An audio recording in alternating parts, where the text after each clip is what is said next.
Puji Tuhan, selamat pagi saudaraku yang dikasihi oleh Tuhan. Bersyukur kepada Tuhan kalau kita boleh ada sebagaimana kita ada, saudara, masih diberi kesempatan untuk kembali kita bisa merenungkan kebenaran firman Tuhan. Sebelum kita menjalani aktivitas kita sepanjang hari ini, mari sama-sama kita merenungkan sedikit kebenaran firman Tuhan tentang pokok anggur dan rantingnya. Tentang pokok anggur dan rantingnya. Saya ambil dari dalam Injil Yohanes pasal yang ke-15, ayat yang pertama sampai ayat yang ke-8. Namun saya akan bacakan untuk saudara di sini dalam ayatnya yang ke-5 saja. Kita akan bahas nanti di ayat-ayat yang lain.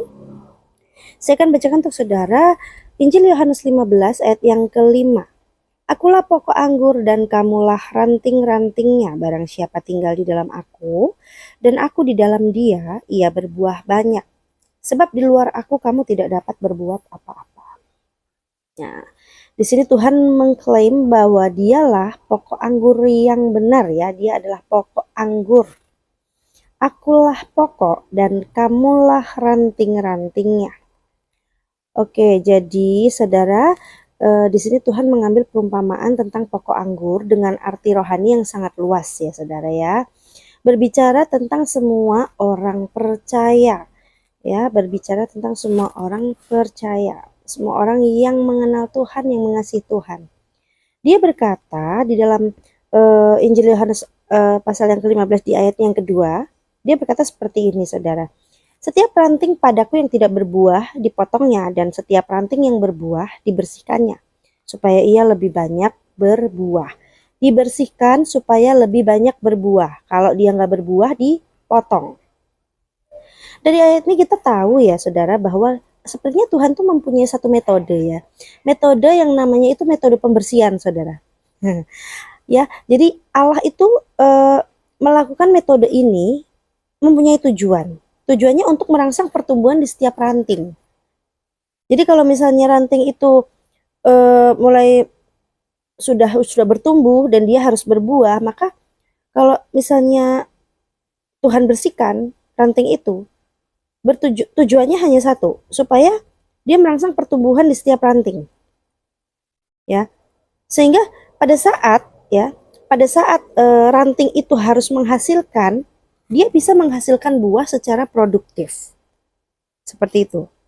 Ini perumpamaan ya saudara ya. Lalu ranting-ranting itu kan berbicara tentang kita saudara. Tentang kita sebagai orang Kristen, tentang kita sebagai orang yang percaya, tentang kita sebagai orang yang mengenal Tuhan, yang mengasihi Tuhan. Saat kita dibersihkan, kita akan merasakan sakit. Kita merasa nggak enak. Kita kadang merasa nggak suka. Dibersihkan itu sakit. Dibersihkan itu nggak enak. Dibersihkan itu nggak nyaman. Tapi kita harus belajar, saudara. Kita harus belajar bekerja sama ya di dalam metode ini, metodenya Tuhan ini, ya. Di dalam proses pembersihan. Kalau kita ingin menghasilkan buah seperti Kristus. Nah, kita akan bahas nanti.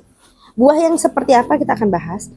Nah, dari perumpamaan di atas itu ya, dari perumpamaan ini tuh kita bisa mempelajari beberapa hal yang penting, saudara. Saya akan di sini mengambil beberapa saja. Yang pertama, saudara, dari perumpamaan ini kita bisa tahu bahwa Tuhan Yesus itu adalah pokok anggur yang benar. Tuhan adalah pokok anggur yang benar.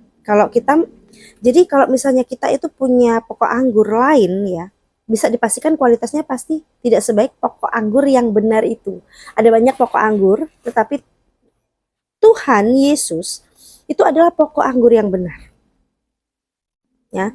Dan kalau misalnya ada pokok anggur yang lain, itu dipastikan kualitasnya nggak akan sebaik dari pokok anggur yang benar itu. Dan nggak mungkin ia bisa mengeluarkan ranting yang berbuah baik juga. Seperti itu, saudara. Ya. Kenapa? Kok saya bisa katakan Tuhan Yesus adalah pokok anggur yang benar? Tuhan sendiri kok yang menekankan bahwa akulah pokok anggur. Ya kan?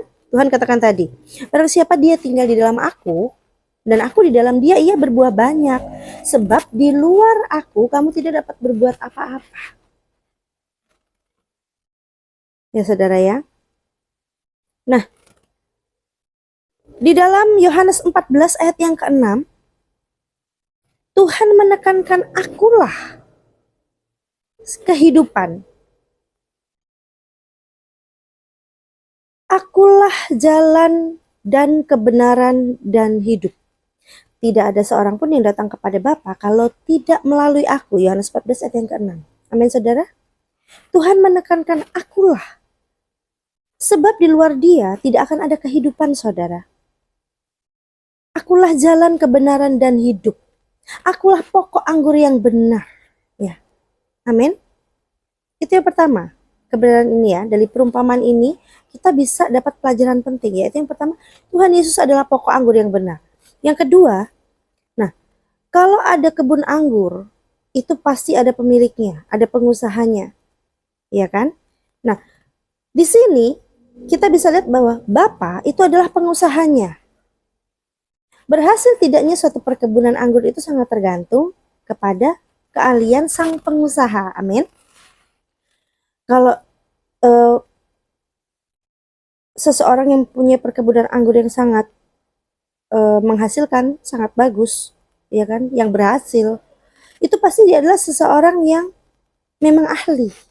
Nah, di sini yang ahli itu adalah Bapa. Bapa adalah pengusahanya. Jadi ranting-ranting itu yang melekat di pokok tersebut itu memerlukan sentuhan tangan kasih Bapa supaya menghasilkan buah yang lebat. Amin. Ranting-rantingnya kita kan. Pokok anggurnya Tuhan Yesus dan pengusahanya Bapa. Jadi Bapa melakukan tindakan yang pertama, yaitu dia dengan kasihnya, dengan kasih Bapa. Apa yang ia lakukan? Apa yang ia lakukan supaya kita menghasilkan buah yang lebat? Dia punya pokok anggur yang bagus. Dia memberikan anaknya yang tunggal supaya setiap orang yang percaya kepadanya itu nggak binasa melainkan beroleh hidup yang kekal. Amin saudara. Yohanes 3 ayat 16. Allah mengambil tindakan kasih itu dengan cara mengaruniakan anaknya yang tunggal, yaitu Tuhan Yesus Kristus. Amin. Amin ya. Kita percaya bahwa Yesus adalah pokok anggur yang benar. Dia adalah Allah, dia adalah Tuhan yang membuat ranting-rantingnya berbuah. Buah yang seperti apa sih? Buah yang seperti apa yang dihasilkan? Kita tahu ya, di dalam Galatia 5 ayat yang ke-22 sampai ayat yang ke-23, pasti semua sudah hafal di sini Galatia 5 ayat yang 22 sampai ayat yang ke-23. Tetapi buah roh ialah kasih, sukacita, damai sejahtera, kesabaran, kemurahan, kebaikan, kesetiaan, kelemah lembutan, dan penguasaan diri. Amin. Buah-buah yang begitu baik. Setiap ranting yang tidak dapat dipisahkan dari pokok, ya, dan pokok memerlukan ranting-ranting untuk menghasilkan buah, maka dia akan menghasilkan buah yang sangat baik. Ranting-ranting itu diciptakan hanya untuk satu tujuan, yaitu menghasilkan buah yang berasal dari pokok. Jadi sumber kehidupan ranting-ranting itu adalah dari pokoknya. Sumber kehidupan ranting-ranting itu adalah dari pokoknya. Kalau nggak ada pokoknya ya mati ranting-rantingnya. Ranting-rantingnya nggak akan berarti apa-apa. Betul kan ya? Betul dong. Ranting-ranting itu nggak akan berarti apa-apa dan nggak akan memiliki suatu apapun kalau ia terpisah dari pokoknya. Karena ranting-ranting itu sepenuhnya bergantung kepada pokok tersebut. Yohanes 15 ayat yang ke-5b tadi dikatakan, yang pertama saya bacakan untuk saudara, sebab di luar aku kamu tidak dapat berbuat apa-apa. Begitu pula kita saudara, di luar Kristus kita nggak akan berarti dan nggak akan bisa berbuat apa-apa tanpa Tuhan. Karena dia adalah pokok anggur yang benar bagi ranting-ranting, bagi kita. Kita nggak akan bisa berbuah kalau nggak ada pokok itu. Karena buah-buah yang dihasilkan itu haruslah sejalan dengan karakter Allah. Amin. Itu yang ketiga. Buah-buah yang dihasilkan haruslah sesuai dengan karakter Allah seperti yang tertulis dalam ayat tersebut, ya, di dalam Galatia tadi, ya. Di atas semuanya itu, Ya, kasih, sukacita, damai sejahtera, kesabaran, kemurahan, kebaikan, kesetiaan, kelemah lembutan, penguasaan diri, itu semua hanya bisa kita dapatkan atau kita hasilkan sebagai ranting jikalau kita melekat pada pokok anggur yang benar. Tujuan utama hidup kita sebagai ranting-ranting itu cuma menghasilkan buah bagi pokok itu kok, saudara. Ya kan? Tujuan utama hidup kita itu sebagai ranting ialah menghasilkan buah bagi pokok itu. Bagi Tuhan, berbuah untuk Tuhan, menghasilkan buah yang baik, yang menyenangkan hati Tuhan. Nah, inilah satu-satunya cara supaya kita bisa menyenangkan hati Allah. Ranting-ranting itu melekat dan bersatu dengan pokoknya. Bukan cuma bisa berbuah, saudara. Bukan cuma sanggup berbuah, tetapi juga yang paling penting adalah harus berbuah. Karena kalau nggak berbuah ya kita dipotong. Iya kan? Tadi seperti itu. Apabila kita tidak tinggal di dalam pokok, kita akan dibuang, dicampakkan ke dalam api dan akan dibakar. Ya, lebih sengsara lagi kalau kita dibuang, dicampakkan. Mendingan kita dibersihkan. Karena Tuhan itu mengasihi kita. Amin. Oleh sebab itu biarlah kita terus melekat kepada Tuhan, melekat pada pokoknya, supaya kita bisa berbuah, supaya kita bisa menghasilkan sesuatu yang baik, yang menyenangkan hati Tuhan. Itu yang paling utama, saudara. Menyenangkan hati Tuhan. Ada banyak buah roh, ada 9 buah roh, bukan? Ya. Kasih, sukacita, damai sejahtera, kesabaran, kemurahan, kebaikan, kesetiaan, kelemah lembutan, penguasaan diri. Saya yakin kalau kita melekat dengan Tuhan, satu persatu kita akan bisa hasilkan buah ini ya saudara untuk Tuhan. Kita bisa menghasilkan buah-buah yang baik untuk Tuhan dan menyenangkan hati Tuhan. Amin. Matius 12 ayat 33 dikatakan, jikalau suatu pohon kamu katakan baik, maka baik pula buahnya. Jikalau suatu pohon kamu katakan enggak baik, maka tidak baik pula buahnya. Karena dari buahnya pohon itu dikenal. Sebab dari buahnya pohon itu dikenal, saudara. Seperti itu, saudara. Berbuah banyak adalah cara kita memuliakan Allah. Pengusaha kebun anggur pasti senang kalau pohonnya itu, pohon anggurnya berbuah-buah. Kalau ranting-rantingnya itu berbuah lebat, iya kan? Amin.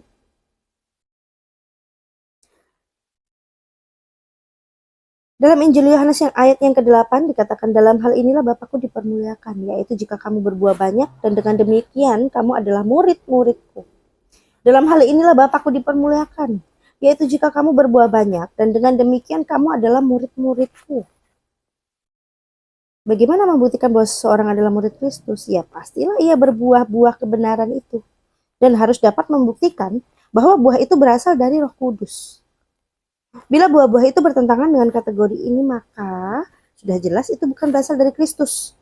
Pasti hasilnya beda, rasa buahnya juga beda, karena pokoknya juga bukan itu. Beda. Amin. Jadi hasilkanlah buah yang sesuai dengan pertobatan. Buah-buah yang manis, buah-buah yang baik, yang bisa menyenangkan hati Tuhan. Dengan cara kita melekat terus pada pokok anggur yang benar.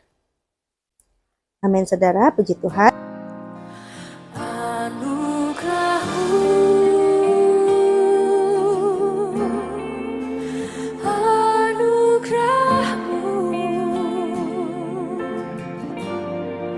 Semua karena anugerah-Mu, bukan karena kekuatanku.